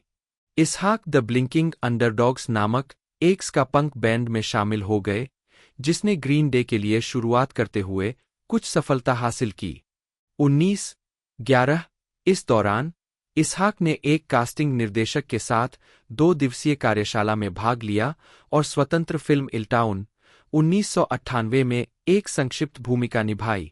2011 मियामी बीच में एरिया स्टेज कंपनी में कलात्मक निर्देशक जॉन रोडाज के साथ एक आकस्मिक मुलाकात के परिणामस्वरूप मंच पर कई भूमिकाएं मिलीं। इसहाक ने अगली बार जोसेफ एडलर के 2000 के productions this is our youth उनके अपने शब्दों में मियामी में ऑस्कर हर्नांडेज कहलाना जॉन स्मिथ कहलाने जैसा है। फोन बुक में हमारे 15 पन्ने हैं। आर्थिक रूप से अपना गुजारा करने के लिए उन्होंने उस अस्पताल में अर्दली के रूप में काम किया जहां उनके पिता काम करते थे। 17 अपने करियर के चुनाव को लेकर अनिश्चित, इसहाक ने एक समय पर मरीन में भर्ती होने पर विचार किया। उनके पिता ने शुरुआत में इसे अस्वीकार कर दिया था, लेकिन इसहाक ने भर्तीकर्ताओं से उन्हें मना लिया। परीक्षा देने के बाद इसहाक ने कहा कि वह सैन्य रिजर्व में लड़ाकू फोटोग्राफी करना चाहते हैं, एक ऐसी नौकरी जो उन्होंने नहीं दी। 6 इसके बजाय उन्होंने मियामी डेड कॉलेज में प्रदर्शन कला का अध्ययन किया और नाटकों में अभिनय करना जारी रखा। 18 क्यूबा में नाटक व्हेन इट्स कॉकटेल टाइम के ऑफ ब्रॉडवे प्रोडक्शन में एक युवा फिदेल कास्त्रो की भूमिका निभाने के लिए न्यूयॉर्क शहर की यात्रा के दौरान उन्होंने जुलियार्ड स्कूल में अध्ययन के लिए सफलतापूर्वक ऑडिशन दिया। 6 वहां एक छात्र के रूप में उन्हें मैकबेथ के एक प्रोडक्शन में कास्ट किया गया और उन्होंने film all about the Benjamins 2002 में काम किया। 2014 में Isaac thriller the two faces of January में दिखाई दिए, जिसमें विगो मोर्टेंसन और कर्स्टन डंस्ट के साथ अभिनय किया। 37 उन्होंने जेसी चंदोर की ए मोस्ट वायलेंट ईयर 2014 में जेसिका चेस्टेन के साथ अभिनय किया, जिसमें उन्होंने अभिनेता जेवियर बारडेम की जगह ली। 74 इसहाक द्वारा गैंगस्टरों के बिना एक गैंगस्टर फिल्म के रूप में वर्णित 37 फिल्म उनके चरित्र एबेल मोरालेस का अनुसरण करती है, जो एक हीटिंग ऑयल कंपनी का महत्वाकांक्षी मालिक है, जो हिंसक अपराध से ग्रस्त शहर में अपने व्यवसाय की रक्षा करने के लिए दृढ़ है। 75 चंदोर पहली बार इसहाक से चेस्टेन के आग्रह पर मिले और उन्हें सटीक, जंगली और जीवित पाकर उन्हें भाग में कास्ट किया। 48 76 मोरालेस के द्वंद्व से प्रभावित, ठंडा, गन्ना करने वाला व्यवसायी, लेकिन साथ ही बेहद भावुक, इसहाक ने इस भूमिका की तैयारी के लिए समाजोक्तो और कॉरपोरेट अमेरिका के बारे में किताबें पढ़ी। 77 78 फिल्म अपना बजट वसूल करने में असफल रही, लेकिन आलोचनात्मक रूप से सफल रही। 79 80 द वाशिंगटन पोस्ट की एन हॉर्नरे ने इसहाक की ए मोस्ट वायलेंट ईयर के पहले क्षण से लेकर आखिरी क्षण तक उस कौशल में एक मास्टर क्लास देने के लिए प्रशंसा की और कहा, वह एक प्रभावशाली स्क्रीन उपस्थिति है, तब भी जब वह कुछ नहीं कह रहा होता है। 81 द न्यू यॉर्कर के टैड फ्रेंड का मानना था कि इसहाक का चित्रण अभिनेता ट्रीट विलियम्स, डस्टिन हॉफमैन और अल पचिनो के काम की याद दिलाता है। मुख्यधारा की सफलता 2015 से 2017 2015 में आईजैक ने साइंस फिक्शन फिल्म एक्स मशीना में एक ह्यूमनॉइड आर्टिफिशियल इंटेलिजेंस के एकांतप्रिय आविष्कारक नाथन हैमलेट बेटमैन का किरदार निभाया था। उन्होंने अपने किरदार के लुक और लहजे को निर्देशक स्टेनली कुब्रिक पर आधारित किया और उनके बोलने के तरीके को देखा। 84 आईजैक ने बेटमैन के व्यक्तित्व को शतरंज चैंपियन बॉबी फिशर के अनुरूप बनाया और फिल्मांकन के दौरान लगातार कुछ कदम आगे रहने की कोशिश करने की उस विधा में आने के लिए खेल खेला। 84 एक्स मशीना एक व्यावसायिक और आलोचनात्मक सफलता थी। 85 86 जिसमें आईजैक के प्रदर्शन की प्रशंसा की गई। 87 रोजरिबर्ट.com के मैट जोलर-सेज ने आईजैक की एक विद्युतीकरण स्टार गुणवत्ता, क्रूरतापूर्वक उपहास करने वाली लेकिन किसी तरह रमणीय, प्रेरक और बौद्धिक रूप से विश्वसनीय होने के लिए सराहना की। 88 star Wars the force awakens की शूटिंग पूरी करने के तुरंत बाद इसाक से इस भूमिका के लिए संपर्क किया गया था। हालांकि उन्हें कहानी आकर्षक लगी, लेकिन शुरुआत में वह इस पर हस्ताक्षर करने से हिचक रहे थे क्योंकि यह उनके लिए थोड़ी अभेद्य थी। वासिकस्को के मीडिया से बातचीत करने के फुटेज देखने के बाद वह सहमत हुए। 90 क्योंकि एक शो की लंबाई आमतौर पर एक फिल्म से अधिक होती है, इसाक को मिनी सीरीज का फिल्मांकन थोड़ा अधिक कठिन लगा और वह इसके 6 घंटे के प्रारूप को लेकर संशय में थे। 90 इसाक के प्रदर्शन, जिसने उन्हें सर्वश्रेष्ठ अभिनेता, मिनी सीरीज या टेलीविजन फिल्म का गोल्डन ग्लोब पुरस्कार दिलाया, 89 को आलोचकों द्वारा सराहा गया। 91 द न्यू यॉर्कर की एमिली नुसबाम ने इसकी प्रशंसा करते हुए कहा, एक स्टार का प्रदर्शन जो उन दृश्यों को उभारने के लिए पर्याप्त चुस्त है जो एजिट प्रॉप में बदल सकते हैं। इसाक 2016 टोरंटो अंतर्राष्ट्रीय फिल्म महोत्सव में, जहां उनकी फिल्म द प्रॉमिस का प्रीमियर हुआ था, इसहाक ने महाकाव्य अंतरिक्ष opera film Star Wars the force awakens 2015 में एक स्विंग पायलट पो डेमरोन की भूमिका निभाई। बचपन से ही स्टार वार्स फिल्में पसंद करने के कारण उन्होंने शुरू में खुद को इस भूमिका के लिए अयोग्य माना। लेकिन निर्देशक जे अब्राम्स ने उन्हें एक बैठक में मना लिया। 93 इनसाइड लेलेविन डेविस के प्रशंसक, अब्राम्स ने इसहाक को एक भूमिका के लिए मिलने वाले से कहीं अधिक परिष्कृत अभिनेता के रूप में वर्णित किया। 7 इसहाक ने अब्राम्स को सुझाव दिया कि उनका किरदार चंद्रमा यविन 4 से हो, जो पहली बार स्टार वार्स 1977 में उनके देश ग्वाटेमाला में फिल्माए गए दृश्यों में दिखाई दिया था। इस विचार को शामिल किया गया था। 94 द फोर्स अवेकेन्स को फिल्माते समय 93 भूमिका की तैयारी में इसहाक ने युद्ध के बारे में पढ़ा, जिसमें what it's like to go to war नामक एक किताब भी शामिल थी। 95 द फोर्स अवेकन्स को सकारात्मक समीक्षा मिली और इसने दुनिया भर में $2 बिलियन की कमाई की, जो 2015 की सबसे ज्यादा कमाई करने वाली फिल्म बन गई। 96 फोर्ब्स और द रैप के आलोचकों ने इसहाक सहित कलाकारों की प्रशंसा करते हुए उन्हें बेहद शानदार बताया। 98 और दिलचस्प कलाकार कहा, जो बहुत जल्दी मजबूत छाप छोड़ते हैं और जो इतने करिश्माई है कि हमें उनके किरदारों की परवाह करने पर मजबूर कर देते हैं। 99 इसहाक ने फिल्म एक्स-मेन एपोकेलिप्स 2016 में मुख्य खलनायक की भूमिका निभाने के लिए सहमति व्यक्त की क्योंकि वह बचपन से ही एक्स-मेन कॉमिक पुस्तकों का प्रशंसक था। 100 उन्होंने व्यापक मेकअप और प्रोस्थेटिक्स करवाया और 40 पाउंड का सूट। प्रारंभिक भूमिकाएं 2005 से 2010। जुइलियार्ड से स्नातक होने के बाद इसहाक ने संगीत लिखना जारी रखा और न्यूयॉर्क के छोटे क्लबों में प्रदर्शन किया और द पब्लिक थिएटर में टू जेंटलमैन ऑफ वेरोना 2005 में प्रोटीज की भूमिका निभाई। 17 अगले वर्ष उन्होंने न्यूयॉर्क सिटी सेंटर के ब्यूटी ऑफ द फादर के निर्माण में फेडेरिको गार्सिया लोरका को चित्रित किया। वैरायटी के डेविड रूनी ने टिप्पणी की कि उनके व्यंग्यपूर्ण हास्य का इंजेक्शन स्वागत योग्य हल्कापन प्रदान करता है। 26 इसके अलावा 2006 में वह संक्षेप में टेलीविजन श्रृंखला law and order criminal intent में दिखाई दिए। 27 और बाइबिल के महाकाव्य द नेटिविटी स्टोरी में जोसेफ की भूमिका निभाई, केशा कैसलह्यूजेस के विपरीत। यह वेटिकन सिटी में अपना विश्व प्रीमियर आयोजित करने वाली पहली फिल्म थी। 28 जोसेफ की पृष्ठभूमि को बेहतर ढंग से समझने के लिए उन्होंने the life and times of Jesus the मसीहा नामक पुस्तक पढ़ी। 29 फिल्म को मिश्रित समीक्षा मिली और इसने $35 मिलियन के बजट के मुकाबले $46 मिलियन की कमाई की। 31 द एबॉट्सफोर्ड न्यूज के एक आलोचक ने लिखा कि इसाक ने भूमिका में एक ताजगी और भेद्यता लाई जिसका आमतौर पर इसमें अभाव होता है। 32 द ऑस्टिन क्रॉनिकल के टोडी बर्टन ने इसाक को प्यारा पाया, फिर भी सोचा कि उनके चरित्र का निस्वार्थ व्यक्तित्व उन्हें अवास्तविक लगता है।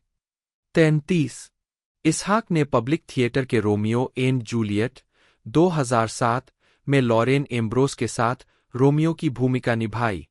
34 द रिकॉर्ड के मिशेल डैनियल का मानना था कि एक काफी युवा और अनुभवहीन इसहाक को एम्ब्रोस ने ढक दिया था, लेकिन उनके पास एक उत्साही भाषण और एक भावुक व्यवहार था। 35 2000 के दशक के बाकी हिस्सों में इसहाक ने फिल्मों में छोटी भूमिकाएं निभाई। Thriller the life before her eyes 2007, biopic चे 2008, जासूसी थ्रिलर बॉडी ऑफ लाइज 2008 और स्पेनिश ऐतिहासिक ड्रामा अगोरा 2009। 36 37 रटगर्स यूनिवर्सिटी प्रेस द्वारा प्रकाशित एक पुस्तक में, जो 2010 के दशक में उभरते अभिनेताओं के प्रदर्शन का विश्लेषण करती है, रिक वार्नर का मानना था।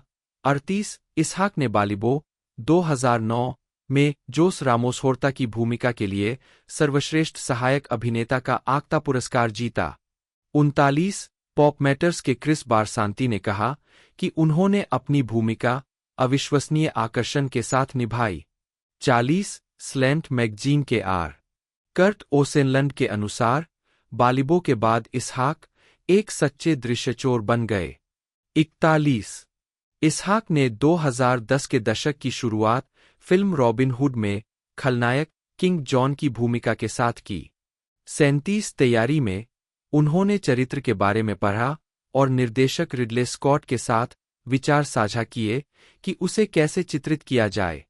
उन्हें खलनायक की भूमिका निभाना पसंद था, क्योंकि उन्होंने कहा कि कोई उन्हें पसंद करने योग्य बनाने की चिंता नहीं करता है, जिससे वह अपने चरित्र के अधिक पहलुओं को प्रदर्शित कर सकते हैं। 42 फिल्म को मिश्रित आलोचनात्मक सहमति मिली और इसने $200 मिलियन के बजट के मुकाबले $321 मिलियन की कमाई की। 43 44 आर कर्ट ओसेनलंड के लिए इसहाक ने कुशलतापूर्वक रसेल क्रो, जिन्होंने रॉबिन हुड की भूमिका निभाई, को पीछे छोड़ दिया किया और फिर किया जाने वाली भूमिका में नया चुंबकीय जहर ला दिया।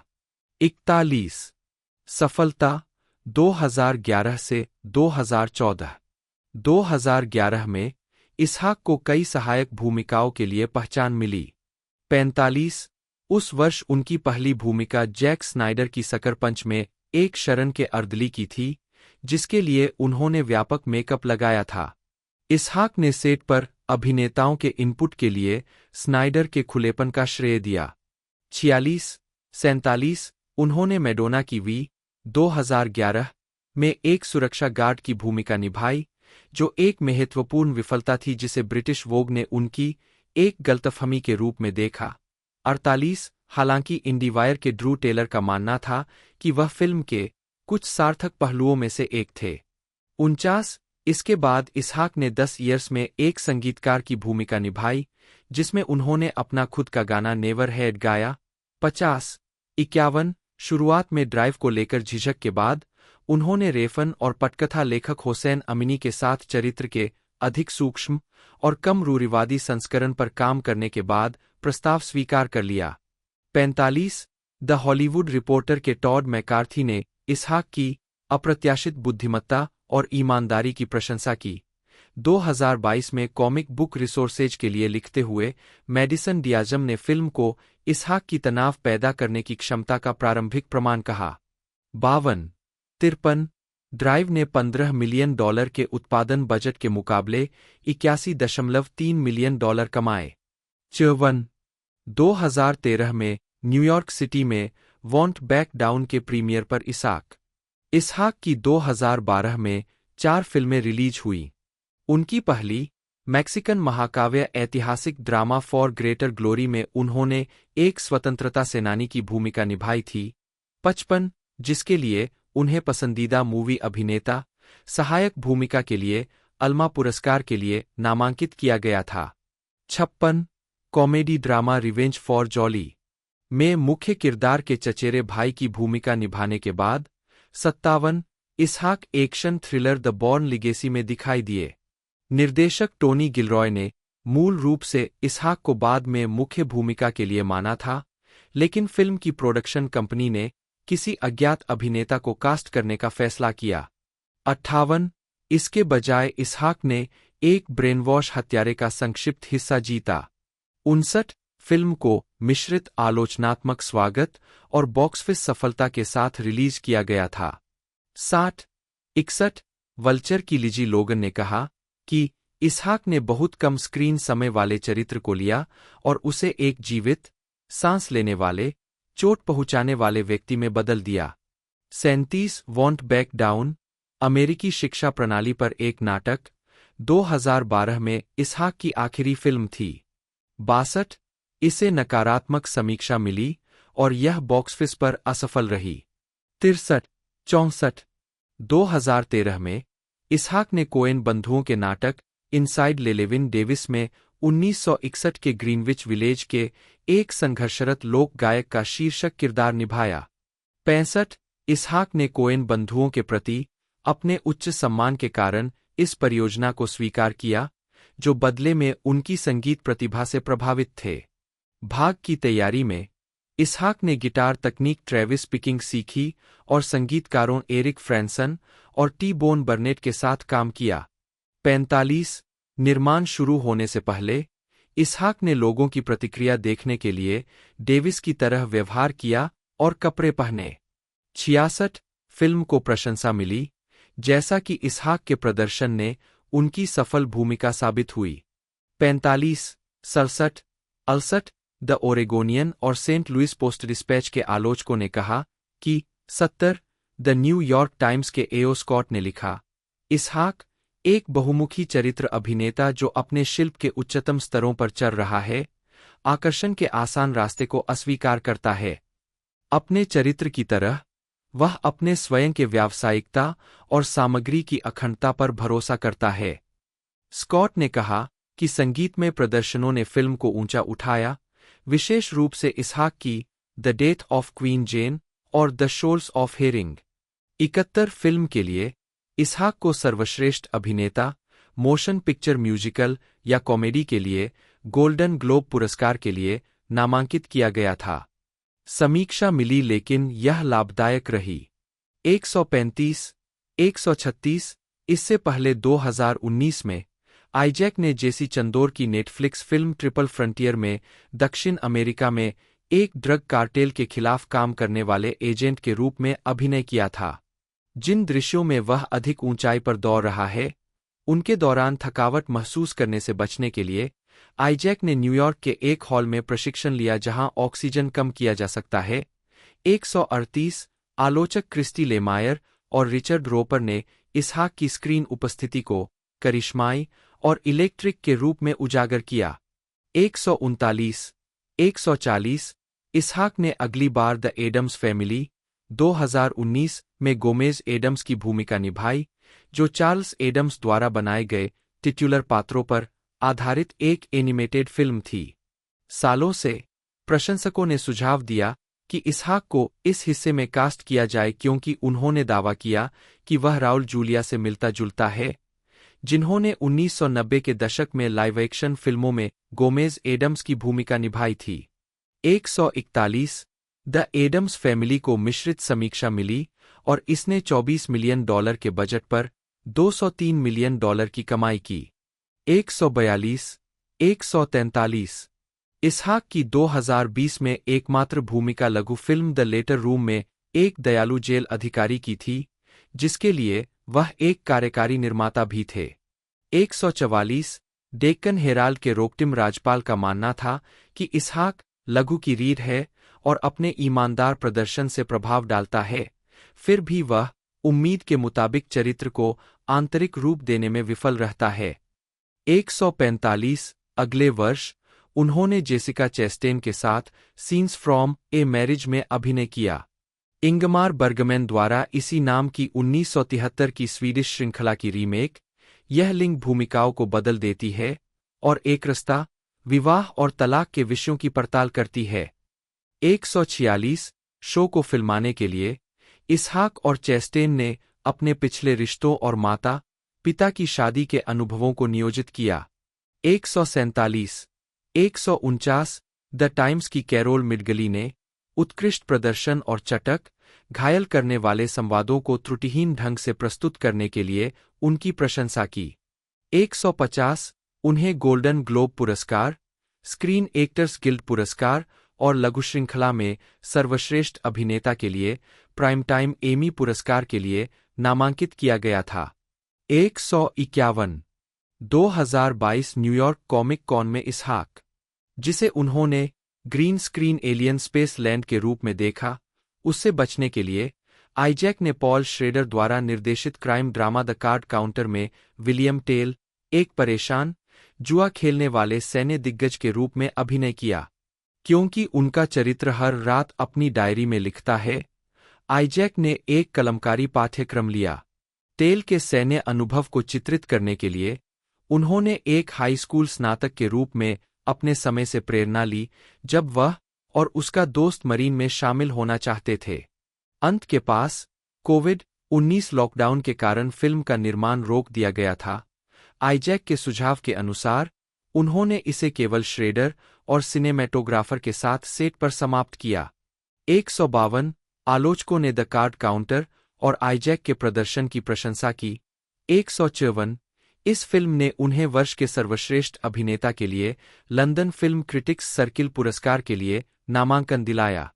155 द एडम्स फैमिली 2 में गोमेज एडम्स की भूमिका को दोहराने के बाद 156 आइजैक ने ड्यून में नायक पॉल एट्राइड्स, टिमोथी चालमेट द्वारा अभिनीत के पिता के रूप में अभिनय किया। फ्रैंक हर्बर्ट के 1965 के इसी नाम के उपन्यास पर आधारित 157 ड्यून का प्रीमियर 78वें वेनिस अंतर्राष्ट्रीय फिल्म समारोह में मिश्रित समीक्षाओं के साथ हुआ, लेकिन इसे 10 अकादमी पुरस्कारों के लिए नामांकित किया गया। 158 159 इसने $165 मिलियन के बजट के मुकाबले $400 मिलियन से अधिक की कमाई की। पहना पूरी पोशाक असहज थी, जिससे इसहाक को शॉट्स के बीच एक कूलिंग टेंट में जाने के लिए मजबूर होना पड़ा। 101 आलोचकों एंजेलिका जेड बेस्टियन और ग्लेन केनी का मानना था कि इसहाक, हालांकि एक करिश्माई और गतिशील अभिनेता है, यहां बहुत सुस्त महसूस करता है। 102 और अपनी खुद की कोई गलती नहीं होने के बावजूद खराब प्रदर्शन करता है। 103 एपोकेलिप्स के निराशाजनक आलोचनात्मक प्रदर्शन के वर्षों बाद 104 इसहाक ने टिप्पणी की कि वह 100 इसके अलावा 2016 में उन्होंने चार्लोट ले बॉन और क्रिश्चियन बेल के साथ द प्रॉमिस में अभिनय किया, जो अर्मेनियाई नरसंहार के दौरान स्थापित एक प्रेम त्रिकोण के बारे में एक ऐतिहासिक नाटक था। 105 आलोचकों ने फिल्म को खारिज कर दिया था। उनका मानना था कि उत्कृष्ट कलाकारों और शक्तिशाली वास्तविक जीवन की कहानी एक प्रेम त्रिकोण पर बर्बाद हो गई थी, जो जुड़ने में विफल रही। 106 शिकागो सन-टाइम्स के रिचर्ड रोपर ने लिखा कि फिल्म बेहतर युद्ध रोमांस की व्युत्पन्न थी, लेकिन अपनी पीढ़ी के 2 सर्वश्रेष्ठ अभिनेताओं इसहाक और बेल के मजबूत प्रदर्शन से बल मिला। 107 फिल्म के निर्माताओं ने मुनाफे को दान में देने का इरादा किया, लेकिन इससे $102 मिलियन का नुकसान हुआ। 108 109 2016 में फिल्म के बाहर इसहाक ने नाइके के विज्ञापन अनलिमिटेड यू 2016 के अंत में इसहाक ने अपना अधिकांश समय अपनी मरती हुई मां की देखभाल में बिताया। जैसे जैसे उनकी हालत बिगड़ती गई, उन्होंने उन्हें शेक्सपियर द्वारा हेमलेट पढ़ना शुरू किया, जिनके काम के वे बचपन से प्रशंसक थे। अपनी मां के सम्मान में, जिनकी बाद में फरवरी 2017 में मृत्यु हो गई, इसहाक ने हेमलेट के पब्लिक थिएटर प्रोडक्शन में प्रिंस हेमलेट के रूप में अभिनय किया। 112 सैम गोल्ड द्वारा निर्देशित यह नाटक जुलाई से सितंबर 2017 तक चला। 113 हॉलीवुड रिपोर्टर के डेविड रूनी ने इसहाक की प्रोडक्शन की प्रमुख संपत्ति के रूप में प्रशंसा की। 114 और डेडलाइन हॉलीवुड के जेरेमी जेरार्ड ने उन्हें दुर्लभ अभिनेता के रूप में वर्णित किया, जो कैमरे के सामने मंच पर उतने ही सहज थे। 37 116 रोलिंग स्टोन के पीटर ट्रेवर्स ने इसहाक के प्रदर्शन को फिल्म का सर्वश्रेष्ठ कहा। 117 और द अटलांटिक के डेविड सिम्स ने लिखा।